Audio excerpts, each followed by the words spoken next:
สวัสดีท่านผู้ชมเดี๋ยวไปปวดแขนอีกทีนึงก่อน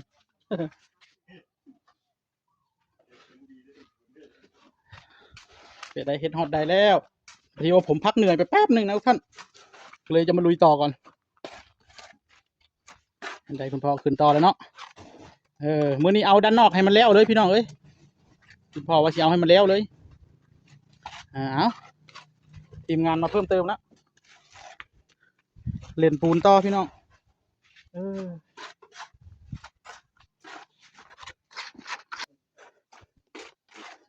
บางลงเรื่อยๆปูนมาเนาะปูนปยาข้อแม่นบ่ต้องคือปยาข้อบ่รีบลงบางนี่ไม่จะมาหาแล้วไปเพิ่งจะซ่อมมั้ง บางนั่งก็เก่าเดี๋ยวทางเบาที่ยืนบางย้อนหาคุกวะ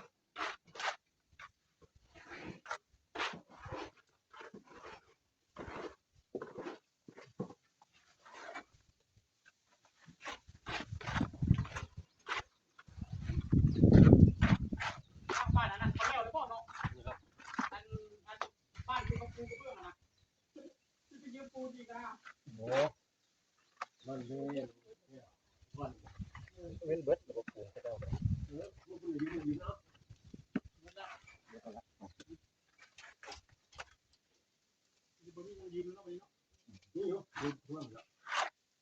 ผมมือเนาะผมไม่มือเนาะพอมือไปมาตายนะไปคิดมาอยู่มือน่ะเราสิมาตายยันสิเฮ็ดทางนะยืมสัก1 ชั่วโมง นี่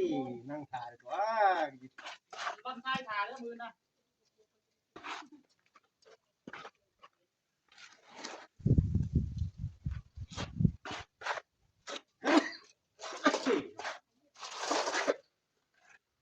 เร็วก็บอกตรงนี้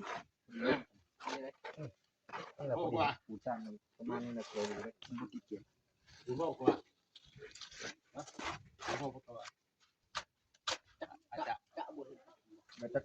เดี๋ยวจะปิดเนี่ยจะมา3-4คุกพอพี่ท้องน้องเป็นหาห้องมีว่าเป็นที่ตั้งไม่ดีแล้วดีเนาะ ก็เลยเป็นช่างชีมันได้ส่วนมาก ก็เล็กใหม่อยู่ กูเป็นช่างไม้ก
็เทียมเยอะ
เดี๋ยวนี้แล้วนะกระเทียม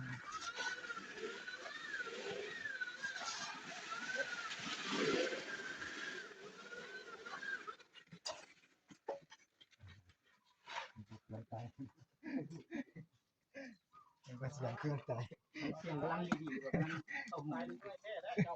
จัดใจมันเจ้าไปคัดมือหรอ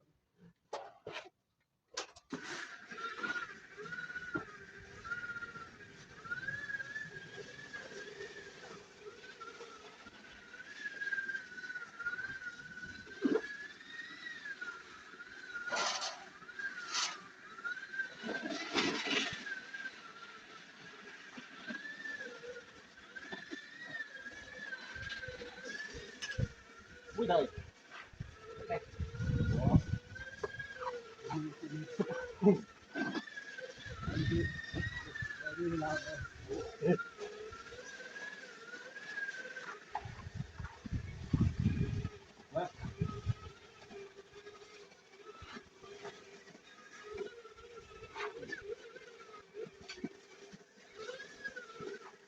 การต้องบำบัดได้ก่อน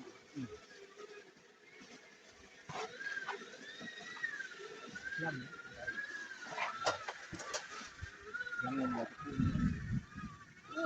มาแล้วเอาจริงได้ครับมันจะไปหาปูให้ลูกพี่เลยมาทางนี้เล่นมาตัวนี้มาทางเขื่อนไปตั้งไ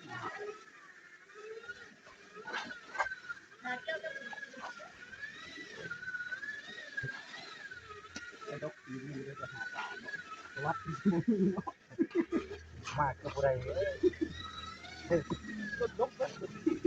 กูตะข้างใส่ปลามาตีเนี่ยกูตะข้างมันงมมาเนี่ยมาเห็นระบบงั้นมันบอกได้ตรงนี้ได้เชื่อมได้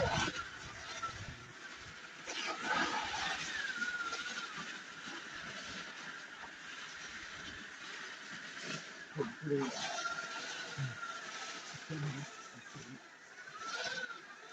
ผมเลือกว่าที่เขาพูดมันแบบ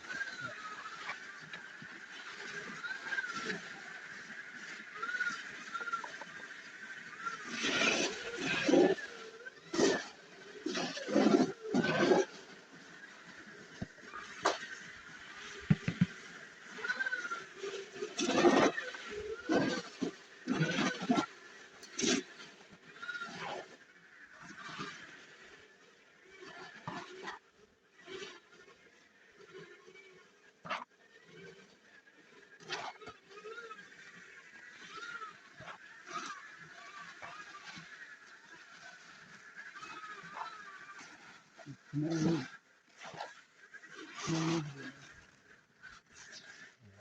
ห็นไหม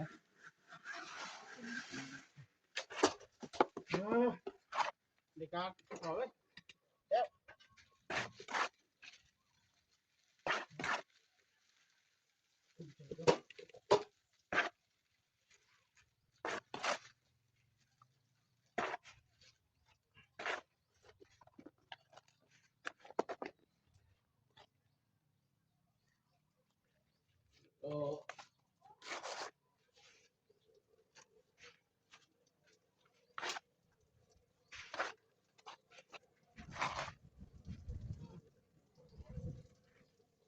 คนง่ายตรงนั้นคนฮอตปีใหม่มันบอกว่าเกี่ยวเขาจะมดตุ้งเลยเนาะยังบอกนั่งเขาเจ้ากลางเขานี่ดิ เอาแต่นั้นมันเข้าก่อนเข้าต้น มันคงมีน้ำมายังเขาเจ้ากลางแล้วก็เขาขอ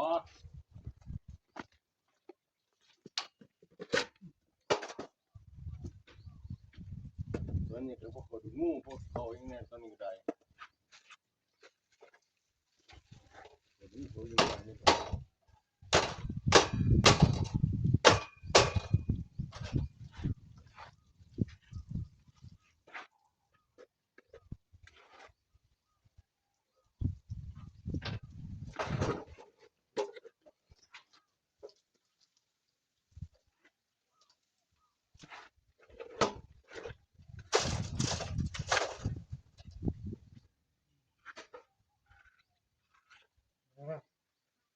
บัดนี้รอพอจัดการเด้อตรงมือสักวันคุณพ่อเพิ่นลงพวงน้ำปวดแล้วบอกแขนนะคุณพ่อนะยังอยู่เนาะโหคือบ่ปวดแขนนะแขนเล็กบ่ใส่ไฮโดรลิกบ่คือบ่ปวดข่อยคือจังปวดนะ ไม่ละเป็นผ่า โอ้ปวดหมดแขนหมดขา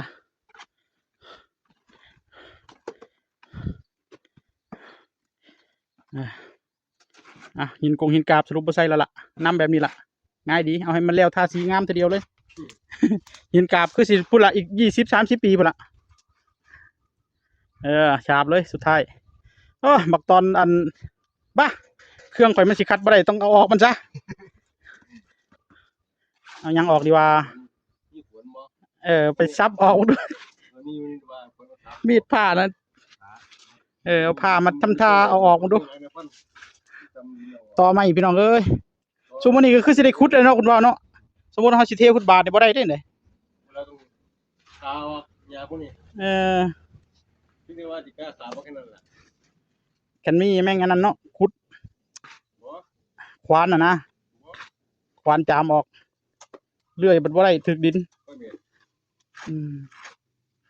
ไฟจูดบ่ยาสิก็ได้ยาขยานยาขยานแล้วทายให้มันตายบ่คือเอามีดฟันหัวแผลก่อนเอาฟันออกทีเดียวเลยบ่ได้บ่ต้องขามันซะก่อนบ่ต้องขาหญ้าก่อนเนาะก็บ่อยากขาบ่อยากฟันก็รู้ว่าแหละคือตอนนั้นนี่เฮาต้องขาหญ้าก่อนบ่นึกว่าต้องฆ่ากลางแล้วขาหญ้าก่อนจะเอาออกให้มันเปื่อยเองมันตายเลยเองได้ฟันจะมีงานทุกวันเครื่องตัดหญ้าไว้เครื่องปูทอมดบ่บัดนี้เอาแต่ปักจำดินแล้วกันปิดน้ำเลยเครื่องปั้นแล้วกัน